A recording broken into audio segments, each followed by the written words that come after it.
துதிகளுக்கு மத்தியில் வாசம் செய்கிற எங்கள் ஜீவனுள்ள தேவனே, உமக்கு நாங்கள் நன்றி செலுத்துகிறோம். ஆண்டவரே, 33 கோடி தேவர்கள் தேவதைகள் என்று சொல்லப்படுகிற எத்தனையோ காரியங்கள் இருந்தாலும் எங்கள் தேவனாகிய கர்த்தர் ஒருவரே தேவன், ஒருவராய் பெரிய அதிசயங்களை செய்கிறவர், சேரக்கூடாத ஒளியில் வாசமாய் இருக்கிறவர், நேற்றும் இன்றும் என்றும் மாறாதவர், மரித்தேன் ஆனாலும் சதா காலங்களிலும் நான் உங்களோடு உயிரோடு இருக்கிறேன் என்று சொன்னவர், மது மிகுந்த கிருபையினால் எங்களை பாதுகாத்து வருகிறவர், தண்ணீர்களை கடக்கும் போதும் ஆறுகளை கடக்கும் போதும் அக்கினியிலே நடக்கும் போதும் கூடவே இருக்கிறவர். ஆண்டவரே, உமக்கு நாங்கள் நன்றி செலுத்துகிறோம் தகப்பனே. இந்த 40 நாட்கள் உபவாச ஜெபத்தில் இன்னும் கொஞ்சம் 2 வாரம் தான் இருக்குதப்பா. அன்பு தகப்பனே, இந்த காலங்கள் எங்களுக்கு பிரயோஜனமாய் ஆகட்டும் என்று நாங்கள் ஜெபிக்கிறோம்ப்பா. எங்கள் குடும்பங்களெல்லாம் இரத்தத்தில் கொடுத்து ஜெபிக்கிறேன். பிள்ளைகள் தூரதேசங்களில் தனித்தனியே குடும்பங்களாக சகலமும் வேலையடைக்கப்படுவதாக என்று ஜெபிக்கிறப்பா.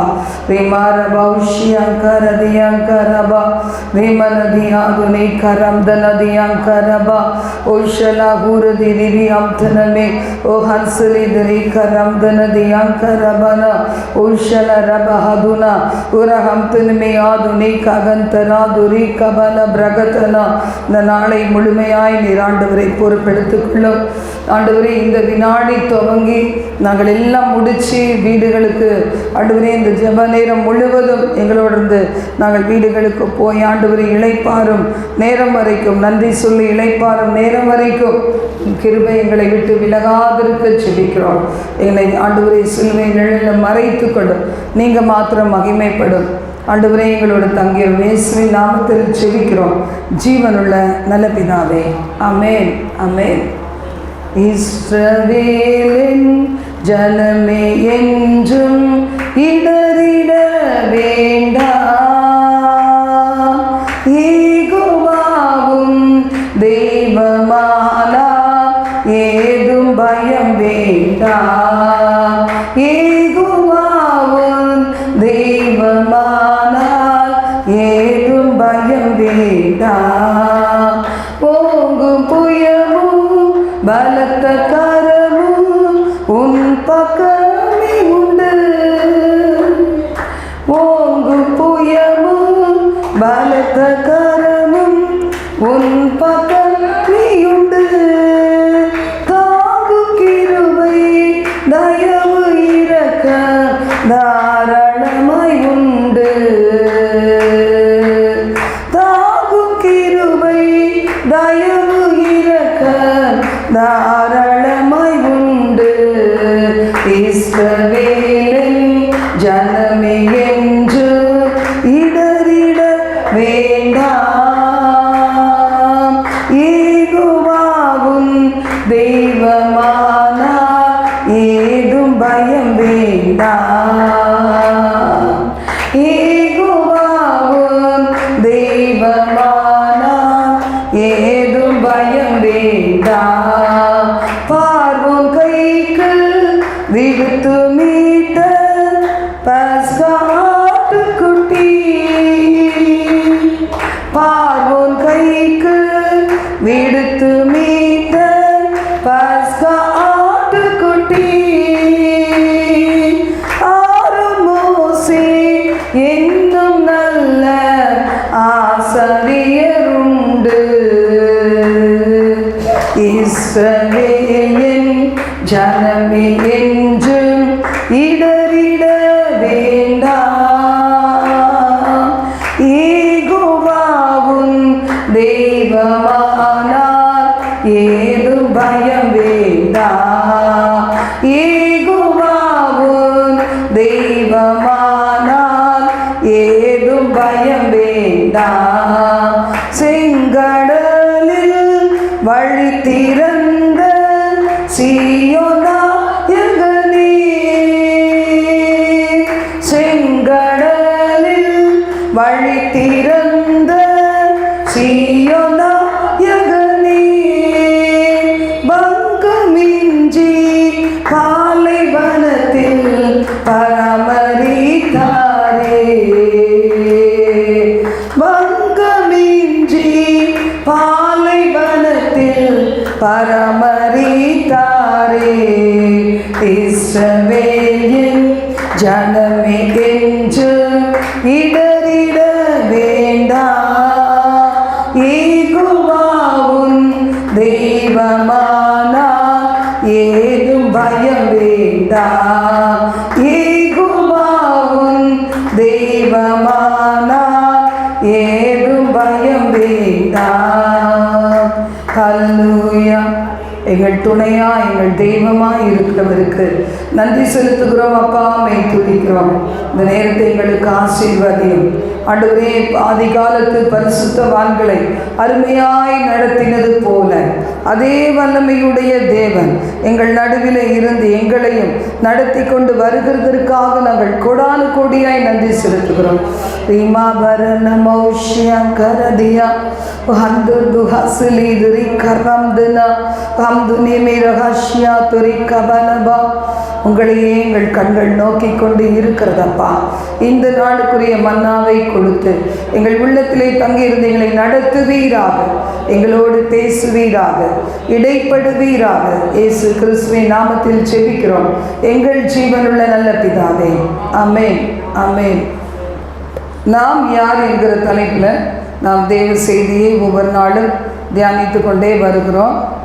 இந்த லெண்டேஸ் முழுவதும் நாம் பாரம்பரியமாக அல்ல, தேவ பாதத்திலே காத்திருக்க இந்த நாட்களை விசேஷித்து கொண்டபடியினால் நாம் ஒரு டாப்பிக்கை எடுத்து அதன் அடிப்படையில் நம்ம ஒவ்வொரு நாளும் தியானித்து கொண்டு வருகிறோம். சின்ன சின்ன போர்ஷன் தான்.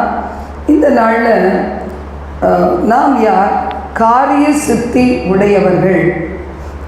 காரியத்தை வாய்க்க பண்ணுகிற ஆண்டவராகிய கர்த்தரோடு நாம் இருக்கும்போது நாம் எப்படியா மாறுகிறோம்? காரிய சித்தி உடையவர்களாய் காரியங்கள் எல்லாம் கைகூடி வர நாம் ஒரு வெற்றி நிறைந்த ஜீவியம் செய்கிறவர்களாக இந்த நாளிலே தேவனுடைய வார்த்தை நம்மை குறித்து சொல்லுகிறது. இதற்கு ஆதாரமாக நாம் வாசிக்கும் போது ஆதியாகமம் 39 2-4 வசனங்கள். கர்த்தர் யோசேப்போடே இருந்தார். அவன் காரிய சித்தி உள்ளவனானான்.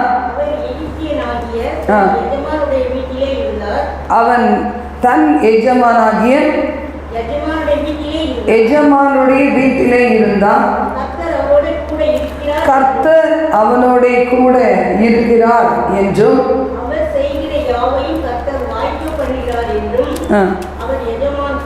அவன் எஜமான் கண்டு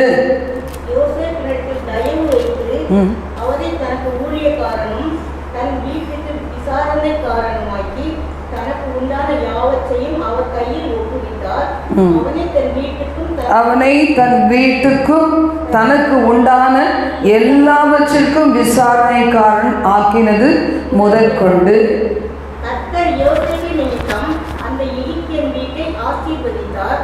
வீட்டிலும் வெளியிலும் அவருக்கு உண்டானவைகள் எல்லாவற்றிலும் கர்த்தருடைய ஆசீர்வாதம் இருந்தது. ஆகையால் அவன் தனக்கு உண்டானதை எல்லாம் யோசேப்பின் கையில் ஒப்பு கொடுத்து விட்டு தான் புசிக்கிற போஜனம் தவிர தன்னிடத்தில் இருந்த மற்றொன்றை குறித்தும் விசாரியார் இருந்தான் என்பதை நம்ம பார்க்குறோம். இந்த இடத்துல யோசேப்பு அவனது சகோதரர்கள் மூலமாக விற்று போடப்பட்ட போதிலும் இந்த யோசேப்புக்கு ஆண்டவர் என்ன செய்தார்? எகிப்து தேசத்துக்கு கொண்டு செல்லும்படி அனுமதித்தார். கர்த்தருடைய சித்தம் இல்லாதபடி நம்முடைய வாழ்க்கையில் எவைகளும் சம்பவிக்க முடியாது. இந்த இடத்துல யோசேப்பு எகிப்துக்கு கொண்டு போகப்பட்டான். அந்த இடத்துல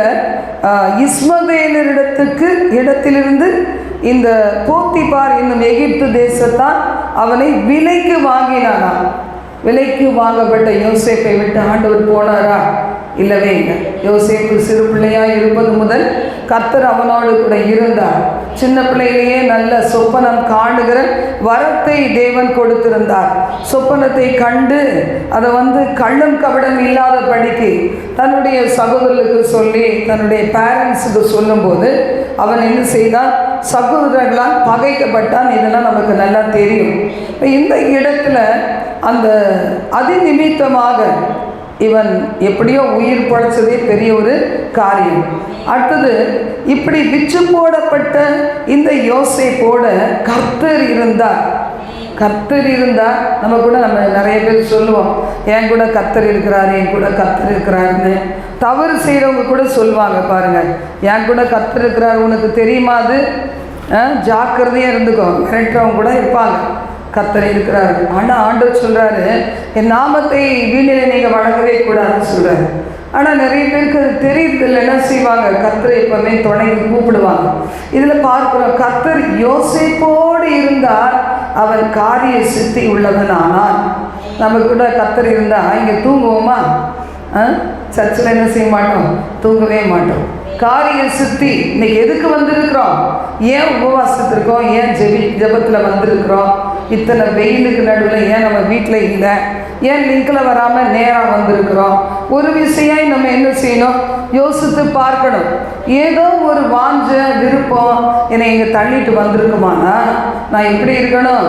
கர்த்தர் யோசேப்போடு இருந்தது போல, யோசேப்பு கர்த்தரோடு இருந்தது போல நான் தேவ பிரசன்னத்திலேயே இருக்கணுங்கிறத நம்ம என்ன செய்யணும்?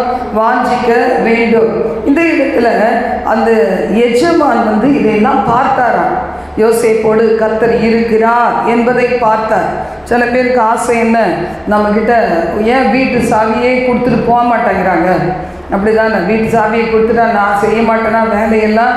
ஏன் அப்படின்னா, நம்பிக்கை வருகிற வரைக்கும் எல்லாம் சாவியெல்லாம் எல்லாருக்கும் கொடுக்க மாட்டாங்க கையில். ஏன்னா அதுவும் இந்த காலத்தில் என்ன செய்ய முடியாது, ரொம்ப ஜாக்கிரதையாக இருக்க வேண்டி இருக்குது. அப்படி நமக்கு இப்படி ஒரு பெரிய ஆசை இருக்குமானா, நம்ம வேதத்தின் அடிப்படையில் பார்க்கும்போது உள்ளவன் எவனோ அவன் பரிபூர்ணம் அடைவான். ஆண்டவர் கொடுத்த தாளந்து, ஆண்டவர் கொடுத்த கிருபைகள், ஆண்டவர் கிருபையாய் நம்ம வாழ்க்கையில் என்னெல்லாம் தந்திருக்கிறார், அதை நாம் எப்படி பயன்படுத்துகிறோம்? நல்லதனமாக பயன்படுத்தினா என்ன செய்வார்? சரி, ஒருத்தன் சும்மாவே வச்சுக்கிட்டு இருக்கான், அதை எடுத்து இவனுக்கு கொடுத்துருவோன்னு சொல்லி உள்ளவனுக்கு கொடுப்பார். இந்த இடத்துல யோசேப்பு பாருங்க, அடிமையாக இருந்தாலும் சரி, ஒரு வேலைக்காரனாக கொண்டு போகப்பட்டாலும் சரி, தன்னுடைய தகப்பன் வீட்டை நினச்சிக்கிட்டு, தகப்பனுக்கு செல்ல பிள்ளையாக இருந்தது நினச்சிக்கிட்டெல்லாம் இந்த இடத்துல முரண்டு பண்ணவே இல்லை. அவனுக்கு கொடுத்த எல்லாத்தையும் செய்கிறானாம். அப்போது வசனம் சொல்லுகிறது, அவனுடைய எஜமான் பார்க்குறாரு, என்ன செய்தாலும் இவன் செய்தால் ஒரு வித்தியாசமாக இருக்குது. அப்போது இவன் செய்கிற யாவையும் கர்த்தர் அங்கீகரித்திருக்கிறார். அவனை தேவன் அங்கீகரித்து அவனுடைய செய்கைகள் எல்லாம் அங்கீகரித்து இருக்கிறார் என்று சொல்லி என்ன செய்தானாம்? எல்லாவற்றையும் ஒப்பு கொடுத்தான் என்று பார்க்கிறோம். யோசேப்புக்கு என்ன கிடைத்தது? தயவு கிடைச்சிச்சு. தயவு கிடைத்து அவனை தனக்கு ஊழியக்காரனாய் மாற்றி, தன் வீட்டுக்கு விசாரணைக்காரனாக மாற்றி, தனக்கு உண்டான எல்லாவற்றையும் அவன் கையிலே ஒப்பு கொடுத்தான். அப்போ எல்லாவற்றுக்கும் விசாரணைக்காரனான் ஆக்கினது முதற்கொண்டு அந்த எஜமானை தேவன் இன்னும் ஆசீர்வதித்தாராம். ஒரு வேலைக்கு போகிறீங்க அப்படின்னா, ஒரு இடத்துல நல்ல வேலை படித்து முடித்து ஒரு நல்ல வேலை கிடச்சிருச்சு. அப்போ அந்த இடத்துக்கு போகும்போது அந்த வேலை என்ன செய்யக்கூடாது? அந்த வேலை கொடுத்த எஜமான பூட்டிகிட்டு போயிடக்கூடாது. 2 நாளில் என்ன செய்யணும்? அவன் வாழ்ந்து சுகித்திருக்க வேண்டும். எந்த இடத்துக்கு போனாலும் நம்ம ஒரு ஆசீர்வாதமாக இருக்க வேண்டும். யோசேப்புக்கு இரக்கம் செய்ததுனால யோசேப்புடைய எஜமான் கூட ஆசீர்வதிக்கப்பட்டான். அது பார்த்தீங்கன்னா, வீட்டிலும் வெளியிலும் அவனுக்கு உண்டான எல்லாவற்றின் மீதும் கர்த்தருடைய ஆசீர்வாதம் இருந்தது. அப்போ இதுதான் நம்மோடு கூட தேவன் இருக்கிறதுக்கு அடையாளம். தாவீதோடு தேவன் இருந்தார். நம்ம அதை கூட நம்ம பார்த்துருக்குறோம். தாவீதோடு தேவன் இருந்தார். இதில் நம்ம பார்க்கும்போது 1 சாமுவேல் 18 அதில் வாசிக்கிறோம். 1 முதல் 7 வசனத்தில் வாசிக்கிறோம், தாவீதோடு தேவன் இருந்தார். சவுல் எப்படிப்பட்டவனாக இருந்தாலும் சவுலுடைய மகன் என்ன செய்கிறான்? தாவீதை ரொம்ப உயிரை போல சிநேகிக்கிறான், உயிரை போல சிநேகிக்கிறான். அதனால் என்ன வந்துச்சு? சவுல் அவன் தகப்பன் வீட்டுக்கு போக விடாமல் என் கூடயே இரு என்று சொன்னானா. அப்போ யோனத்தான் தாவீதை சிநேகித்து 2 பேரும் ஒரு உடன்படிக்கை பண்ணி கொள்ளுகிறாங்க. யோனத்தான் போத்திருந்த சால்வை எடுத்து அவன் என்ன செய்கிறான்? கழட்டி அந்த வஸ்திரத்தையும் பட்டயத்தையும் வில்லையும் கச்சையும் தாவீதுக்கு கொடுக்கிறான். தாவீது கூட தேவன் இருந்ததுனால எந்த இடத்துக்கு தாவீதை அனுப்பினாலும் அவன் எப்படி இருந்தானா? புத்தியாய் காரியத்தை நடப்பித்தான், புத்தியாய் நடப்பித்தான்.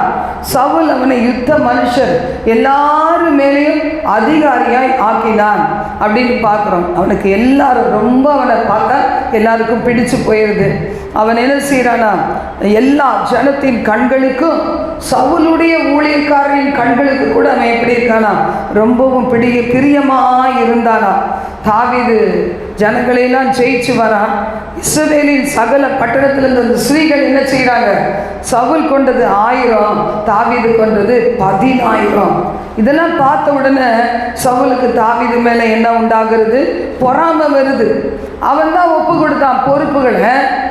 அந்த பொறுப்பில் அவன் உண்மையாக இருந்து, உத்தமமாக இருந்து, தன் எஜமானனுக்கு நல்லது செய்து அவன் வெற்றியை தேடி கொண்டு வந்து கொடுக்குறான். ஆனால் அந்த நேரத்தில் சிநேகிக்க வேண்டிய அந்த சவுல் என்ன செய்கிறான்? இவனை பார்க்கும்போதே காய்மகாரமாய் பார்க்கிறான். எப்படி யோசேப்பு தன் சகோதரரால் காய்மகாரமாய் பொறாமையாய் பார்க்கப்பட்டானோ அதே மாதிரி இங்கே தாவீதும் பார்க்கப்படுகிறான். உபாகமம் 31:8 சொல்லுகிறது, கர்த்தர் தாமே உனக்கு முன்பாக போகிறவர், அவர் உன்னோடே இருப்பார், அவர் உன்னை விட்டு விலகுவதும் இல்லை, உன்னை கைவிடுவதும் இல்லை, நீ பயப்படவும் கலங்கவும் வேண்டாம். நம் கர்த்தர் நமக்கு யாரு அப்படின்னு பார்த்தா அவர் நம்மோடு இருக்கிறவர், நம்மை விட்டு விலக விரும்பாதவர். சில நேரத்தில் நம்ம செய்கிற பாவங்களை நிமித்தம் தேவனை விட்டு நம்ம விலகி போகிறோம்.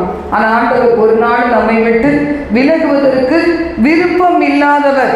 சமயம் கிடைக்குமா ஆண்டவருக்கு தண்ணி காமிச்சிடலாம் அப்படின்னு நம்ம நினைக்கலாம். ஒரு சிலர் என்ன செய்வாங்க? கர்த்தர்கிட்ட எதுக்கு தெரியுமா, இப்போ நான் பக்தியாக இருக்கிறேன், இந்த பிரச்சனையிலிருந்து வெளியே வரணும், அவ்வளோதான். வெளியே வந்தோன்னா நான் என்ன செய்வேன்? கர்த்தர் கூட நான் அவ்வளவா இருக்க மாட்டேன். ஒரு சிலர் ஃப்ரெண்ட்ஸோட பகிர்ந்து கொள்வாங்க, என்னை ஒற்று இந்த 1 மாதம் மட்டும் விட்டு, இல்லை விபிஎஸ் டைம் மட்டும் ஒரு 10 நாள் விட்டு, 10-15 நாள் விட்டு, அதுக்கப்புறம் என்ன செய்கிறேன்? நான் உங்களோட வந்து நான் சந்தோஷமாய் நீ கூப்பிட்ற இடத்துக்குலாம் வரேன், இந்த ஒரு 10-15 நாள் விட்டு என்று கேட்பாங்க பாருங்க. அந்த மாதிரி நாம தான் இப்படி ஆண்டவரை வந்து வைப்போமே ஒழிய கர்த்தர் ஒரு நாள் என்ன செய்ய மாட்டார்? நம்மை விட்டு விலகவே மாட்டார். அவர் நமக்கு முன்னாடி போவாரா, நமக்கு பின்னாக இருப்பார். அவர் நம்மை விட்டு விலகவே மாட்டார். நம்மை விட்டு விலகாத ஒரு தேவன் இருக்கும்போது நாம் என்ன செய்ய வேண்டிய அவசியம் இல்லை, பயப்படவோ கலங்கவோ அவசியம் இல்லை. நீதிமொழிகள் 16:33 சொல்லப்பட்டிருக்கு. அந்த ஆதி காலத்துலலாம் பாருங்க, சீட்டு போட்டு போட்டு என்ன செய்வாங்க? முடிவெடுப்பாங்க. அவர்களுக்கு ஆவியானவருடைய வழி நடத்துதல் தெரியாததுனால பரிசுத்த ஆவியானவர் பேசுவார். வேத புஸ்தகங்களை நம்மளே வாசிக்கும் போது கூட நம்மோடு கர்த்தர் பேசுவார்னு அநேகர் அறியாமல் இருந்ததுனால என்ன செய்தாங்களா? சீட்டு போட்டு தான் ஒரு காரியத்துக்கு முடிவெடுப்பாங்க. ஆனால் வசனம் சொல்லுது, சீட்டு மடியிலே போடப்படும், காரிய சித்தியம் கர்த்தராலே வரும். அவர் முடிவு பண்ணிடுவார். அதுக்கு பிறகுதான் அதை சூஸ் பண்ணவே வைப்பார். ஒரு சீட்டை எடுத்தா கூட ஒரு நம்ம பார்ப்போம், அந்த கிளி ஜோசியக்காரங்கெல்லாம் பார்த்தீங்களா, அந்த கிளி என்னமோ சொல்லுவாங்க, அது போயிட்டு ஒரு பேப்பரை தூக்கிட்டு வரும், அதை பார்த்து என்னமோ சொல்லுவாங்க. அப்படி இல்லை, நம்முடைய தேவன்கிட்ட அந்த நாட்கள்லாம் பாருங்கள், நினிவேக்கு போக சொன்னால், தர்சீஷுக்கு போனான் யோனா. அந்த நேரத்தில் என்ன செய்தாங்க? அந்த கடல் கொந்தளிப்பு சமாளிக்க முடியாமல் போன உடனே மாலுமிகள்லாம் என்ன செய்கிறாங்க? இது யார்னால வந்தது என்பதை நாம் பார்ப்போம். நம்ம தேவனிடத்தில் என்ன செய்வோம்? சீட்டு போட்டு பார்ப்போம்னு முடிவு பண்ணுறாங்க. அப்படி சீட்டு போட்டு பார்த்தப்ப யார் பேரில் விழுந்தது? யோனா பேரில் விழுந்த உடனே கேட்குறாங்கப்பா, உன் பேரில் சீட்டு விழுந்திருக்கப்பா, உன்னால தான் இந்த கொந்தளிப்புன்னு சொல்கிறாங்க. அப்போ நீ என்ன செய்கிற, நீ யார், என்ன ஏது அப்படின்னு கேட்கும்போது அவன் சொல்கிறான். அவன் எப்படி சொல்கிறான்? நான் தேவ பக்தி உள்ளவன், ஆனால் ஆண்டவர் சொன்ன காரியத்துக்கு விலகி இன்னைக்கு தர்சீஷுக்கு கப்பல் பிடிச்சப்பா, இதான் ஏன் தப்பு. ஆனால் அதனால நீ என்ன தூக்கி சமுத்திரத்தில் போட்டுட்டீங்கன்னா நீங்கள் கவலைப்படாதீங்க, பயப்படாதீங்க, கொந்தளிப்பு அடங்கி விடும் சொல்லி ஒத்துக்கொள்ளுகிறான். அதனால தான் வசனம் நீதிமொழிகள் 16:33 ஒரு டிரான்ஸ்லேஷன் சொல்லுது, ஜனங்கள் குலுக்கல் சீட்டு மூலம் முடிவு எடுக்கின்றனர், ஆனாலும் அனைத்து முடிவுகளும் தேவனிடத்திலிருந்து தான் வருகிறது. அப்போ இஷ்டம் போல எடுத்துட முடியாது. அப்படிதானே? மத்தியாவின் பேரிலே சீட்டு விழுந்தது, யூதாஸ் காரியத்துக்கு பிறகு யார் அந்த சீஷர் கூட்டத்தில் இருக்கணும்? சீஷர்கள் அப்போஸ்தலர்கள் சீட்டு போட்டு பார்த்தாங்க. அப்போஸ்தலர் 1ஆம் அதிகாரத்தில் வாசிக்கிறோம். சீட்டு யார் பேரில் விழுந்தது? மத்தியாவின் பேரிலே விழுந்தது. அது மாதிரி யோவான் 19:23-24 நான் வாசிக்கும்போது, போர் சேவகர் இயேசுவை சிலுவையில் அறைந்த பின்பு அவருடைய வஸ்திரங்களை எடுத்து ஒவ்வொரு சேவகனுக்கு ஒரு பங்காக 4 பங்காக்கினார்கள். அங்கேயும் எடுத்தார்கள். ஆனால் அந்த அங்கே என்ன செய்ய முடியல? கூறு போட முடியல.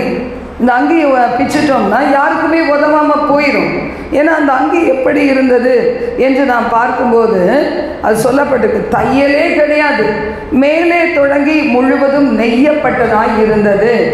அப்போ இதை குறித்து சீட்டு போடலாம் என்று அவர்கள் சொல்லிக்கொண்டு சீட்டு போட்டு அந்த உடையை எடுத்துக்கொண்டாங்களாம்.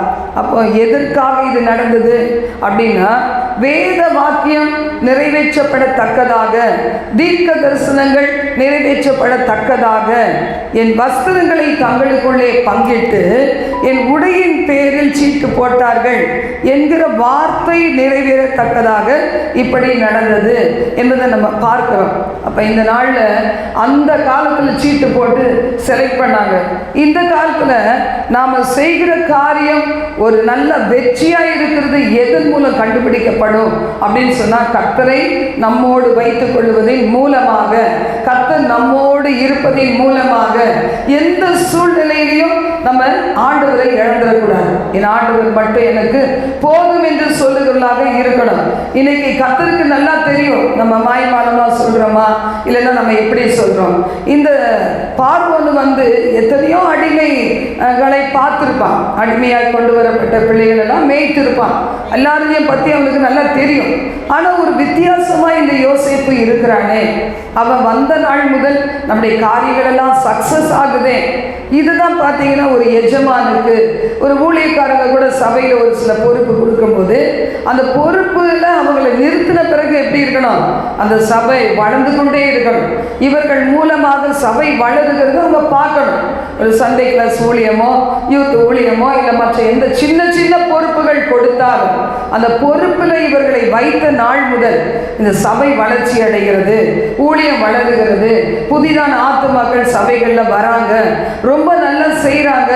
யாரையுமே அவங்களுக்கு கோவப்படாதபடிக்கு அவங்க என்ன செய்கிறாங்க? லிங்க் கொடுக்குறாங்க, தன்னை நேரத்தை செலவழிக்கிறாங்க, அவங்கள கேட்குறாங்க, விசாரிக்கிறாங்க என்கிற ஒரு சாட்சி நம்முடைய வாழ்க்கையில் தேவை.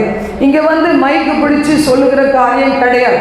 நம்ம இந்த ஊழியத்துக்காக நாங்கள் ஜெபித்தோம், சிஸ்டருக்காக ஜெபித்தோம், அவங்க குடும்பத்துக்காக ஜெபிக்கிறோம் அப்படின்னு நம்ம சொல்ல வேண்டிய அவசியம் கிடையாது.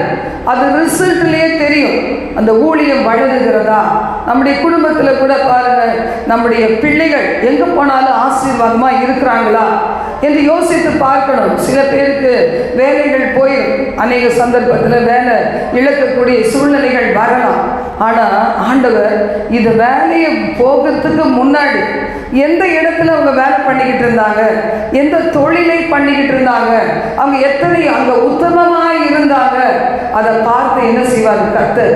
அதை விட மேலான போஸ்டர் கொடுப்பார்.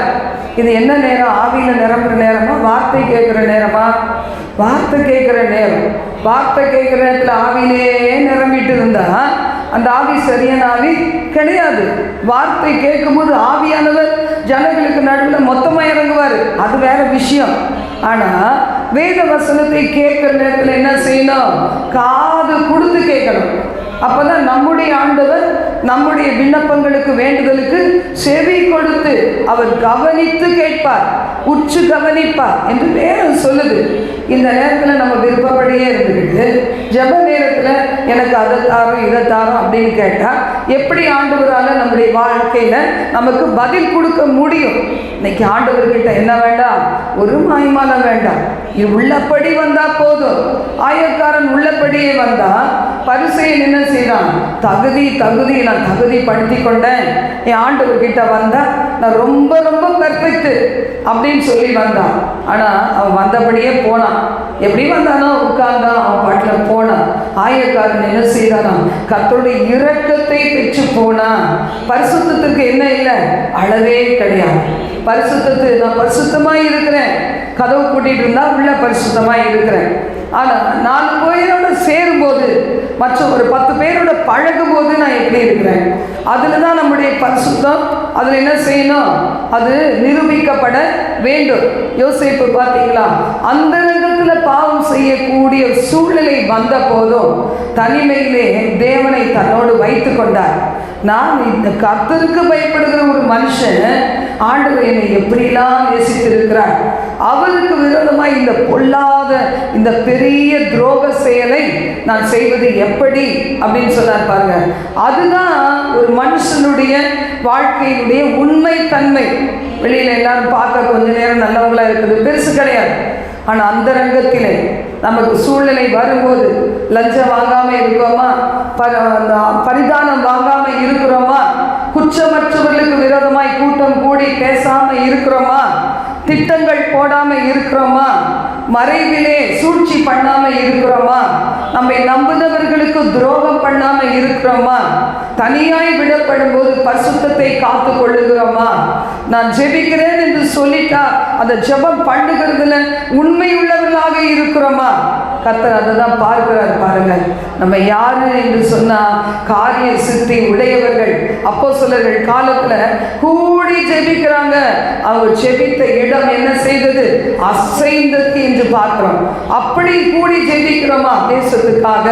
ரிசல்ட் வரணும், ரிசல்ட் வரணும். ஏதோ ஓட்டு போட்டாச்சு, இனி ரிசல்ட் வரணும், நாங்கள் ஊக்கமாய் ஜெபிக்கிறோம். எப்போ ஜெபிச்சிருக்கணும், ஓட்டே போடு முன்னாடி இந்த நாட்கள்லேருந்தே பல நாட்கள் நம்ம ஜெபிக்கிறோம். ஆனால் அந்த ஜெபம் எப்படிப்பட்டதாக இருக்கணும், ஆழமானதாக, அர்த்தம் நிறைந்ததாக. இன்னைக்கு பார்க்குற கண்ணீர், இன்னைக்கு ஒரு 5 வருஷமாக நம்ம பார்க்குறது, 10 வருஷங்களாக பார்க்குற அந்த கண்ணீர், துரோக செயல்கள், வேதனையில் இருந்த சம்பவங்கள், இதெல்லாம் உள்ளத்தில் நமக்கு இருந்து நமக்குள்ள ஒரு பாரத்தை கொடுக்க, அந்த பாரம் நிறைந்ததினால வரக்கூடிய விண்ணப்பமாக இருக்கணும், காணப்படணும். இன்னைக்கு அதனால தான் ஜெப ஆவி வரதுக்கு நம்ம என்ன செய்யணும், காத்திருக்க வேண்டும். வந்த உடனே நம்ம பாடுறதுக்கு ஆயத்தமாயிருவோமா, வந்த உடனே நம்ம ஜெபிக்கிறதுக்கு ஆயத்தமாயிருவோமா? வந்த உடனே எத்தனை பேர் எப்படி எப்படி இருக்கிறோன்னு இங்கே இருந்து பார்த்தா தெரியும். வந்த உடனே எப்படி இருக்கு, டயர்டாக இருக்குது. வெயிலின் அருமை எங்கே இருக்கும், நிழல்லே தெரியும். இங்கே நல்ல ஏசி இருக்குது, ஃபேன் இருக்குது. இங்கே வந்த உடனே வெயிலுடைய அருமை என்ன செய்யுது, நிழலில் தெரியுது. நிழலில் என்ன செய்கிறேன், கண்ணை மூடி இளைப்பாருகிறேன். கண்ணை மூடி இப்போவே இளைப்பாரிட்டா இன்னும் 2-3 மணி நேரம் என்ன ஆகும் பாருங்க, யோசித்து பாருங்க. எப்படி நம்ம ஒரு ஒரு பிரிஸ்காக இருப்போம், சுறுசுறுப்பாக இருப்போம். ஆண்டவர் சொல்றார், காரிய சுத்தி சோம்பேறி என்ன செய்ய மாட்டான், எது செஞ்சால் விளங்கவே விளங்காது. நீதிமொழிகளில் சொல்லப்பட்டிருக்கு, காலையில் சோம்பேறி என்ன செய்வானா, குளிர்னாலும் போத்திக்குவான், வெயில் அடித்தாலும் என்ன செய்வான், படுத்து உருண்டுட்டே இருப்பான். வெயிலாக இருக்குது, வெளியே போக முடியல, நான் என்ன செய்கிறேன், தூங்கட்டும் அப்படின்னு தூங்கிக்கிட்டு இருப்பானா. கதவு கீழ் முலையில் எப்படி ஆடிக்கொண்டு இருக்கிறதோ அப்படி சோம்பேறி தன் படுக்கையிலே ஆடிக்கொண்டு இருப்பான். அதனால் அவனுக்கு என்ன செய்யாது. ஆண்டவர் சோம்பேறிக்கு ஏதாவது ஒரு சாதகமாக செய்வாரா? நம்மளாம் நம்ம பிள்ளைகளை ரொம்ப நேசிக்கிறோம்னு சொல்லிட்டு அதில் சோம்பேறியாகவே வளர்த்துருவோம். யாரும் ரொம்ப நேசிக்கிறோமோ அவங்களை எழும்ப விடவே மாட்டோம். கை கழுவ தண்ணி, சாப்பாடு போட ஒரு ஆள், குளிக்கிறதுக்கு தண்ணி ஊற்றி கையில் டவலை கொடுத்து நம்மளே நம்ம பிள்ளைகளை சோம்பேறி ஆக்கிடுவோம். அதுக்கு பிறகு என்ன சொல்லுவான், இந்த பிள்ளை இப்படியே உட்கார்ந்து இருக்குது, நடக்க மாட்டானா, எழுந்து நட, எழுந்து ஓடு, ஜிம்முக்கு போ, எல்லாமே சொல்லுவோம். ஆனால் அவங்கள சோம்பேறி ஆக்குறது நம்ம பாசம்தான். நான் பாசமாக இருக்கேன்னு சொல்லி பாசத்தை வெளிப்படுத்துகிறனால தான். நம்முடைய ஆண்டவர் அப்படி கிடையாது. அவர் நிற்கவும் சொல்லுவார், நடக்கவும் சொல்லுவார், உட்காரவும் சொல்லுவார், மௌனமாக இருக்கவும் சொல்லுவார், சத்தம் போடுன்னு சொல்லுவார், ஆர்ப்பரின்னு சொல்லுவார். நம்முடைய தேவன் நல்ல தேவன். அதனால் இன்றைக்கு கர்த்தருடைய வார்த்தை என்ன சொல்லுகிறது, நான் ஒரு காரிய சக்தி உள்ள மனுஷனா இருக்கிறேன்னா யோசித்து பாருங்க. நம்ம எல்லாரும் யோசிக்கிறோம். ஒரு குடும்பத்தில் ஏதோ சம்பாதிக்கிற ஒரு நபர் மட்டும் இல்லை, வீட்டில் இருந்து வேலை செய்கிறவங்களா இருந்தாலும், ஊழியம் செய்கிற ஒரு பாஸ்டரோ இல்லை சிஸ்டரோ இல்லை பிரதரோ, ஏதோ தலைமைத்துவத்தில் இருக்கிறவங்க மட்டும் கிடையாது. வந்து கலந்து கொள்ளுகிற நம்ம எல்லாரும் என்ன செய்யணும், நேசிச்சு பார்க்கணும், யோசித்து பார்க்கணும். நான் ஆண்டவரோடு இருக்கிறேன்னா, ஆண்டவர் என்னோடு இருக்கிறாரா, நம்ம சபையோடு கர்த்தர் எப்படிலாம் இருக்கிறாரு அப்படிங்கிறத யோசித்து பார்க்கணும். நிறைய பேர் நன்றி மறக்கிறதுனால என்ன செய்வாங்க, தேவன் சபையிலே தங்களுக்கு செய்த அநேக நன்மைகளை மறந்து அதுக்கு பிறகு என்ன செய்வாங்க, வசதியான இடத்துக்கு போய் அங்கே உட்கார்ந்து கொள்ளுவாங்க. எங்க வசதி இருக்கு, எங்க மியூசிக் நிறைய இன்ஸ்ட்ருமெண்ட்ஸ் இருக்கு, எங்க கூட்டமாக இருக்குது, எங்க அநேக ஊழியக்காரர்கள் ஸ்டேஜில் இருக்காங்க, பார்த்து அங்கே போயிடுவாங்க. அதுக்கு முன்னாடி தேவைப்பட்ட விடுதலை இனிமே தேவையில்லை என்பது ஒரு சிலருக்கு எண்ணம். ஆனால் நாம் எப்படி இருக்க வேண்டும், காரிய சித்தி இருந்துச்சுன்னா நம்ம வளர்ந்த உடனே என்ன செய்வோம், சபையுடைய வளர்ச்சிக்காக நம்ம உதவியாக இருப்போம். நான் என்ன செய்தோம் என்று கேட்போம். லீவு நாட்களை பயன்படுத்தி கொள்ளுவோம். இந்த 40 நாட்கள் உபவாச ஜெபம்னா நம்ம எப்படினாலும் இந்த 40 நாள் நான் சுகமாக இருக்கணும், ஆரோக்கியமாக இருக்கணும், எந்த ஒரு காரியமும் தேவ சமூகத்துக்கு வர்றதில் எனக்கு பிரிச்சிடக்கூடாது என்கிற ஒரு ஆழமான தாகத்தோடு நாம் வருவோம். ஒவ்வொரு நாளும் மகிமை மேல் மகிமை அடைந்து மறுரூபம் ஆகிக்கொண்டே இருப்போம். அப்போ கர்த்தர் பாருங்க, கூடி வந்து இந்த 40 நாட்கள் இடைவிடாது ஆராதிக்கும் போது ஒவ்வொரு சபைகளை எவ்வளவு பிரசன்னத்தை வைப்பார் பாருங்க. தேவ பிரசன்னத்தை வைப்பார். ஜனங்கள் உள்ள நுழையும் போதே ஆண்டவருடைய வஸ்திரத்தின் தொங்கல், ஏசாயா உணர்ந்தது போல வஸ்திரத்தின் தொங்கலால் தேவாலயம் நிறைந்திருந்தது என்பதை உணர்ந்து தொட்டவுடனே சுகமடைவாங்க. ஹல்லேலூயா, ஹல்லேலூயா, ஹல்லேலூயா. இந்த 40 நாட்கள் நாம் அடைகிற இந்த பிராக்டிஸ் இருக்குது இல்லை, இது என்ன செய்யும், நம்மளை பெர்ஃபெக்டா மாற்றும், நல்ல ஒரு பூர்ணத்துவத்தை நமக்குள்ளாக கொண்டு வரும். யோசேப்போடு இருந்தீங்களே, அப்போஸ்தலரோடு இருந்தீங்களே, சீஷரோடு இருந்தீங்களே, மோசேயோடு இருந்தீங்களே, யோசுவாவோடு இருந்தீங்களே, ஆண்டவரே என்னோடு இருங்கப்பா அப்படின்னு நம்ம சொல்லும்போது கர்த்தர் அவர் நம்மளோட இருக்கிறார். அவர் என்னை பார்த்து கொண்டே இருக்கிறார். நான் என்ன செய்வேன், என் கடமைகளில் ஒழுங்காக இருப்பேன், எனக்கு தேவன் கொடுத்த கடமையில் நான் ஒழுங்காக இருப்பேன் தீர்மானிக்கும் போது நம்ம எதை தொட்டமோ அது ஆசீர்வாதம் பெறவும், இன்னும் அநேக விதத்தில் தேவன் நம்மை உயர்த்தி ஆசீர்வதிக்கவும் செய்வார். நம்ம எழுந்திருந்து செபிக்கலாமா? எங்கள் பரலோக தேவனை இந்த சத்தம் கேட்டு நாங்கள் எங்களை அர்ப்பணிக்கிறோம். ஆண்டவரே, ஊழியக்காரியாகிய நான் என்னை ஒப்பு கொடுக்கிறேன். இன்றைக்கு உமக்கு வேலை செய்யறதை விட எனக்கு வேற ஒன்றும் பெரிய காரியம் எதுவும் இல்லப்பா.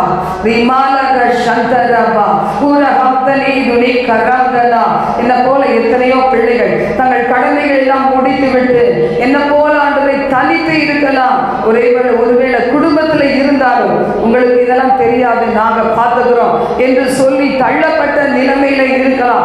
சில பிள்ளைகள் தன் கணவனால் தள்ளப்பட்ட நிலைமையில உனக்கு எதுவும் தெரியாது, கிச்சன் வேலை மட்டும் பாரு அப்படின்னு சொல்லி தள்ளப்பட்ட நிலைமையில இருக்கலாம். ஆனாலும் அவர்களுக்கு தாங்கள் என்ன கடமைகளை செய்கிறாங்களோ அந்த கடமையில உண்மையாய் இருந்து பார்வோனுடைய தயையை பெற்றுக்கொண்ட யோசேப்பை போல, சவுலின் தயையை பெற்றுக்கொண்ட தாவீதை போல நீ மாற்றுவீராக என்று ஜெபிக்கிறப்பா. ஓரலாம் துனி கரந்தனா தியாங்கராபா ஓஷலா ரிகனதா ஹத்துனி யாங்கராபா. ஆண்டவரே, படிக்கிற இடத்துல, ஆண்டவரே வேலை செய்கிற இடத்துல, படிக்கிற இடத்துல கூடப்பா நல்லா படிச்சுதான் அந்த பிள்ளைக்கு ஒரு class team leader, school leader அப்படிங்கிற ஆண்டவரே தகப்பனே பதவிகள் கிடைக்கும். இன்னைக்கு எதையுமே பெறாத படிக்கு இருக்கிற நிலைமையிலே நாங்கள் இருக்கிறோமே. கர்த்தாவே, எனக்கு என்ன இருக்குது, அவங்களுக்கு இருக்க மாதிரி எனக்கு இல்லை, ஆப்பர்ச்சுனிட்டி இல்லை, சந்தர்ப்பம் இல்லை, தூக்கி விட ஆள் இல்லை, அது இல்லை இது என்று சொல்லிக் கொண்டிருக்கிற பிள்ளைகள் தனக்கு கொடுத்த தனக்கு இருக்கிற ரெஸ்பான்சிபிலிட்டி அதில் உண்மையாய் நடந்து அதன் மூலம் மகிமையாய் உயர்த்தப்பட கிருபை தருவீராக.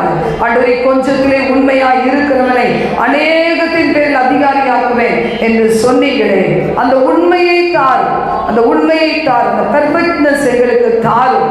அதன் மூலமாக என் ஆண்டவரை எப்போது நாங்கள் உங்களை எழுந்துறதே கூடாது என்பதற்காகவே நாங்கள் இன்னும் ஆண்டவரை எங்கள் சத்தத்தை கேட்டு முன்னேறி செல்ல கிருபை தருவீராக. அப்படி ஆண்டவரை யாரெல்லாம் உங்களுக்கு அர்ப்பணிக்கிறார்களோ, வேலை செய்கிற இடத்துல அவர்களுக்கு ப்ரமோஷன்ஸ் கொடுங்க, அவர்களுக்கு ஆண்டவரே சம்பள உயர்வுகளை கொடுங்க, பிசினஸ்ல அநேகருடைய கண்களை தயவை கொடுங்க.